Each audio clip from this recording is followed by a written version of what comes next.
वकील बनेंगे, उसको भी हम नहीं सस्पेंड किया, उसको मार के हम जेल चल जाएंगे।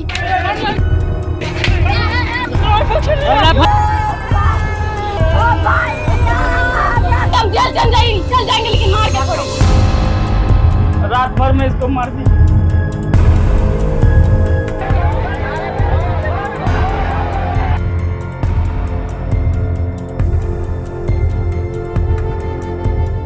जिन पुलिसकर्मियों को रक्षक कहा जाता है, जब वो भक्षक बन जाए तो कुछ इसी तरह की तस्वीर विगत कुछ दिनों पूर्व बिहार के कटिहार जिले से सामने आई थी, और जहां चोरी के आरोप में राकेश यादव को पुलिस ने हिरासत में लिया था और उनकी बेरहमी से पिटाई के वजह से उसकी जान चली गई। और इस पूरे मामले में परिवार के लोगों के बीच जमकर कोहराम मचा। परिवार के लोगों ने इस पूरे मामले में फलका थाना के पुलिसकर्मियों पर बड़ा आरोप लगाया था। दरअसल आपको पूरी घटना सिलसिलेवार तरीके से बताते हैं कि विगत कुछ दिनों पूर्व राकेश यादव, जिन्हें पुलिस घर से उठा के ले गई थी, और जब इस पूरे मामले में पीड़ित परिजन ने पूरे घटना की जानकारी ली तो साफ तौर पे पुलिसकर्मियों ने यह कहा था कि मोटरसाइकिल के चोरी का आरोप है, वेरीफाई किया जाएगा और उसके बाद छोड़ दिया जाएगा।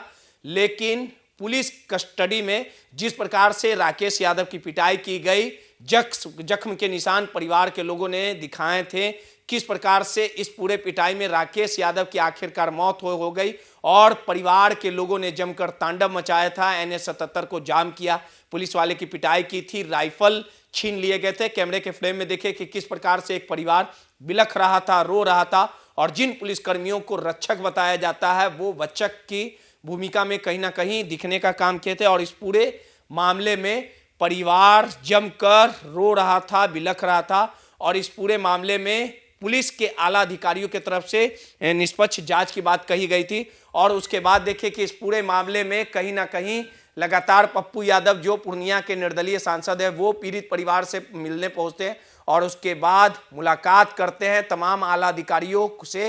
ये बात करने के बाद ये कहते हैं कि इस पूरे मामले में निष्पक्ष जांच हो और जो भी दोषी हो उन पर कार्रवाई की जाए। इस पूरे मामले को लेकर पप्पू यादव ने पीड़ित परिवार से मुलाकात की, क्या कुछ कहा पहले आपको सुनवाते। घटना के पीछे थाना प्रभारी और ASI मिथिलेश, इन दोनों ने जिस तरीके से कुंदन, एक मिथिलेश भी है,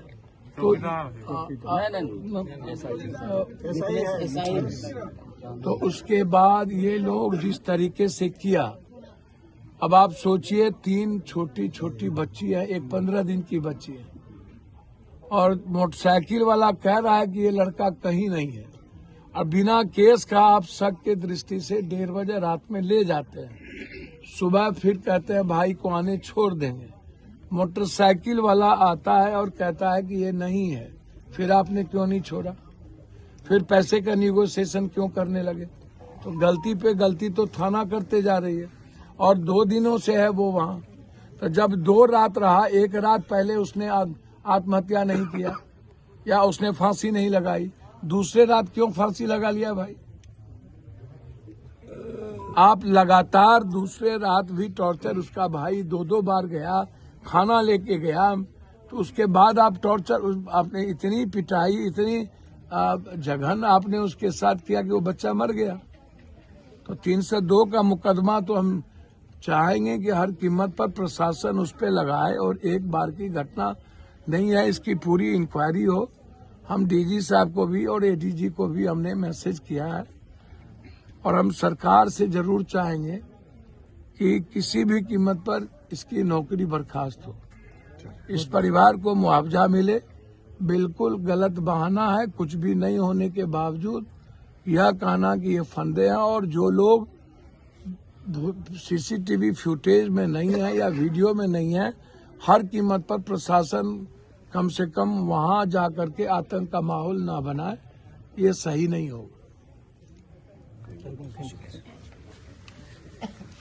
किसी भी कीमत पर 24 घंटा से ज्यादा आपको कोर्ट ले जाना है, 48, आप कितना दिन थाना में रखिएगा। आपने 2 रात 1 दिन आप थाना में रखे, लगातार आप पैसे की बात करते रहे,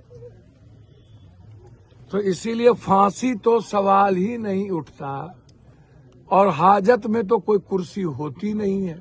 बाथरूम का था दीवार। अब आप कह रहे हैं बाथरूम का दीवार, बाथरूम के दीवार पर चढ़ गया। पुलिस बोलती है बाथरूम का उसका वीडियो बनाया। भैया चादर कहाँ से आया? और चादर आप दिए हमको तो मारने के बाद। देखिए कोई यह दरोगा पहले भी ताराबाड़ी थाना फूंक चुका है इसके कारण। अररिया में पहले भी वहां पर एक गरीब बच्चों के साथ इसने मार दिया था। 2 प्रेमी तो ये एक वही बात मैं कह रहा हूँ, जीजा साली की मौत हो गई थी। कोई एक घटना तो है नहीं इसकी। तो ये आतंक का अभिप्राय है और ऐसे जल्लाद को बचाना सही नहीं है समाज के लिए। एक बच्चे वहाँ, 2 वहाँ मर गए, 1 यहाँ मर गए, उन पर एफआईआर पहले से है। फिर आपने किस आधार पर थाना प्रभारी इनको बनाया? सर उन पर कार्रवाई जहां होना चाहिए उन्हें निलंबित मात्र किया गया है। सर मैं वही बात तो कह रहा हूँ, इन पर तो वैसे ही एफआईआर बनता है। परिजन करे ना करे तब भी इन पर एफआईआर बनेगा। लॉ कहता हम तो मानवाधिकार में भी जाएंगे और लोकसभा तो बंद हो गया है। यदि 16, 17, 18 स्पेशल लोकसभा है, यदि उस बीच में हमको स्पेशल लोकसभा में यदि थोड़ा भी गुंजाइश मिलेगी तो इस मुद्दे को मैं उठाऊंगा। लेकिन मानवाधिकार से लेकर के हम आयोग तक हम जाएंगे, इसको ऐसे नहीं छोड़ेंगे। परिवार छोड़ दे हमारे। मैं धन्यवाद देना चाहूंगा आईजी पूर्णिया और एसपी कटिहार को कि उन्होंने तुरंत, एक बार नहीं मेरी 3 बार बातचीत हुई और एसपी साहब से मेरी बातचीत होती रही है।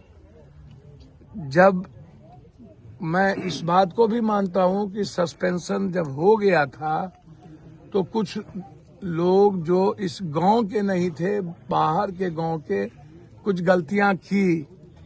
उन्हें किसी भी कीमत पर राइफल पुलिस की नहीं लेनी चाहिए और न ही पुलिस पर लाठी चलाना चाहिए। पुलिस का क्या दोष होता है? दोष तो थाना का था, थाना ने किया, उस पर कार्रवाई की जोर था। हम लोकतंत्र में यही कर सकते हैं। तो हमारी एसपी साहब से बातचीत हुई कि फुटेज वीडियो में कोई इस तरह का यंग लड़का यदि बदमाशी किया है तो आप उसने कोई आम लोगों को तंग मत करिए। गांव में आप जो पढ़ने वाले लड़के हैं या जो कुछ देने गया थाना, उसका भी नाम आपने इन्वॉल्व कर दिया। तो ये का सर आरोप है कि पुलिस के द्वारा लगातार उन्हें डराया और धमकाया। नहीं, मैं तो कह रहा हूँ कि वहाँ पर भी कटिहार में उनके भाई का कहना है कि हमको धमकाया गया वरिष्ठ पदाधिकारी के द्वारा कि मनिहारी ले जाओ तो यहाँ ले जाओ। वरिष्ठतम पदाधिकारी ने धमकाया है। तो मेरा तो इतना ही रिक्वेस्ट होगा कि इस गांव से मैं कहूंगा कि एक पब्लिक पिटीशन आईजी साहब के नाम से कि जो है नहीं, कोई भीड़ का हिस्सा कहीं खड़ा है, उसको भी, उसके हाथ में पत्थर नहीं है, उसने कोई लाठी नहीं चलाया और जो भीड़ में खड़ा है तो उसको भी आप इन्वॉल्व कर दीजिए। कोई पढ़ लड़का है उसको भी इन्वॉल्व कर दीजिए।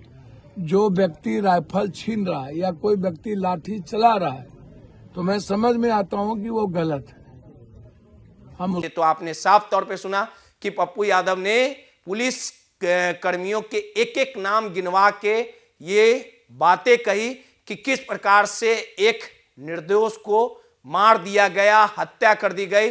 पुलिस वालों के हाथों राकेश यादव को मारा गया। इस पूरे मामले में दोषी पुलिस कर्मियों की गिरफ्तारी हो, ये तमाम बातें निर्दलीय सांसद पप्पू यादव ने कही।